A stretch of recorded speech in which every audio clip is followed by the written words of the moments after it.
সালাম আলাইকুম। লুবাবার জীবনসঙ্গীর সাথে পরিচয় করিয়ে দেওয়ার আগে আমি আমার ব্যক্তিগত একটা অভিজ্ঞতা শেয়ার করছি। আমার একজন ফুফাতো ভাই আছে, নাম মেনশন করলাম না, তিনি আমার ভিডিও দেখেন।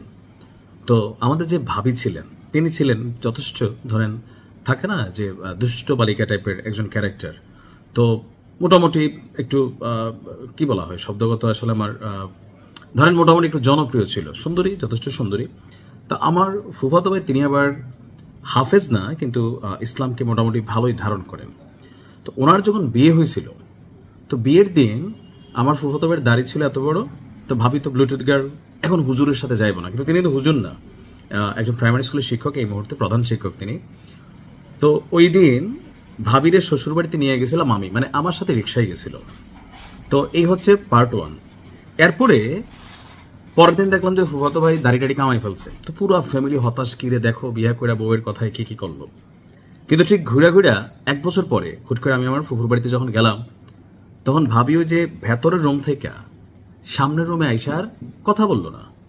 আজকে প্রায় সম্ভবত বিয়ে হয়েছে 16-17 বছর, ভাবির চেহারা আর দেখি নাই। অর্থাৎ ব্লুটুথ গার্ল যে ভাবি ছিল, ওনাকে পরিবর্তন করে ফেলছেন আমার ফুফাতো ভাই। বাট স্টার্টিংয়ে এত বড় দাড়ি বাসরাতে কামাই ফেলছিল। বাট তার একটা পরিকল্পনা ছিল যে কিভাবে আসলে ভাবিকে তিনি পরিবর্তন করবেন। তো এতগুলো কথা কেন বললাম, একসময় ব্লুটুথ গার্ল লুবাবা, ছোট্ট পিচ্ছি, সবার কাছে জনপ্রিয় ছিল। আর আমাদের যে একজন নাট্যাঙ্গনের জনপ্রিয় অভিনেতা সম্ভবত আব্দুল কাদের মরহুম, ওনার ছেলের ঘরের নাতনি ছিল। তো যাই হোক, লুবাবা বিভিন্ন বক্তব্য বা বিভিন্ন টপিকে মোটামুটি আলোচনায় থাকতো। কিন্তু হঠাৎ করেই যে লুবাবা বদলে গেছে লাস্ট কয়েক মাস, আমরাও ভাবছি হয়তো ভাইরাল হওয়ার জন্য সে বোরকা, হিজাব, নিকাব এগুলাকে অ্যাডপ্ট করেছে। বাট দিন শেষে যখন গতকালকে লুবাবার বিয়ের খবর প্রকাশ পেল, এমনকি তার যে জীবনসঙ্গী হাফেজ মোহাম্মদ মুনির, জীবনসঙ্গীকে হাফেজ মোহাম্মদ মুনির, এমনকি ওনারে দেখা মানে লুবাবা যেমন একটা মডেল টাইপ গার্ল বা যথেষ্ট সুন্দরী, তো হাফেজ সাহেব যিনি আছেন সুন্দর মানুষ হিসাবে সুন্দর। বাট লুবাবা আসলে যেই টাইপের থট মানে পাওয়ার কথা, আমরা যেটা ভাবি আর কি আমজনতা, না মাইয়াটা সুন্দর, একটা নায়ক টাইপ পোলা পাওয়ার কথা, কিন্তু কেন আসলে লুবাবা হাফেজ মুনিরকে পছন্দ করে নিলেন। তো মুনির সম্পর্কে কিছু তথ্য আজকের এই ভিডিওতে থাকছে। মডেল সিনবিন লুবাবার বাগদান সম্পন্ন হয়েছে, আর সম্প্রতি নিজের ফেসবুক পেজে দেওয়া একটি পোস্ট থেকেই আসলে বিষয়টা সামনে আসে। পাত্রের পরিচয় প্রথমত গোপন রাখেন তিনি, এবং এতে পাবলিকলি একটা কৌতূহল তৈরি হয় যে আসলে কে এই ব্যক্তি। তো তার যে স্বামী মাহমুদ বিন মুনির, তিনি একজন প্রবাসী, এমনকি একজন আলেম।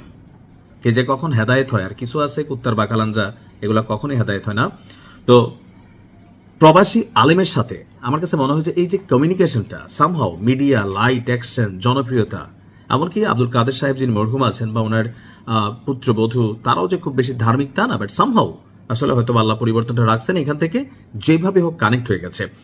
তো দুই পরিবারের সম্মতিতে ঘরোয়া পরিবেশে বাগদান সম্পন্ন হয়েছে। আর পারিবারিক ব্যবসার সূত্রে আপনার বর্তমানে কুয়েতে বসবাস করেন মাহমুদ বিন মুনির, অর্থাৎ তিনি একজন কুয়েত প্রবাসী। 2021 সাল থেকে তিনি কুয়েতে অবস্থান করছেন। আর পবিত্র কোরআন হিফজ সম্পন্ন করার পর কৌমি মাদ্রাসা থেকে দাওরায়ে হাদিস শেষ করেছেন। পড়াশোনা করেছেন ঢাকা এবং নরসিংদীর বিভিন্ন মাদ্রাসায়। লুবাবার সঙ্গে সম্পর্কের শুরু এবং ভবিষ্যৎ পরিকল্পনা নিয়ে এখনো তিনি মুখ না খুললেও নানান আলোচনা আছে।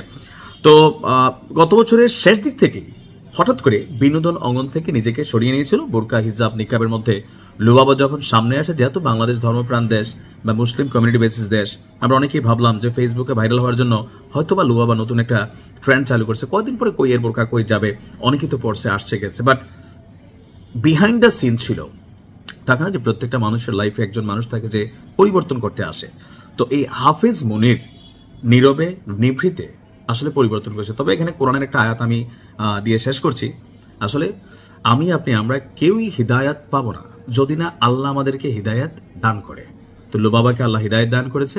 আমরা আশা করি তার জীবন সুখের হোক, সমৃদ্ধি হোক, শান্তি থাকুক, বারাকা থাকুক। আসসালামু আলাইকুম।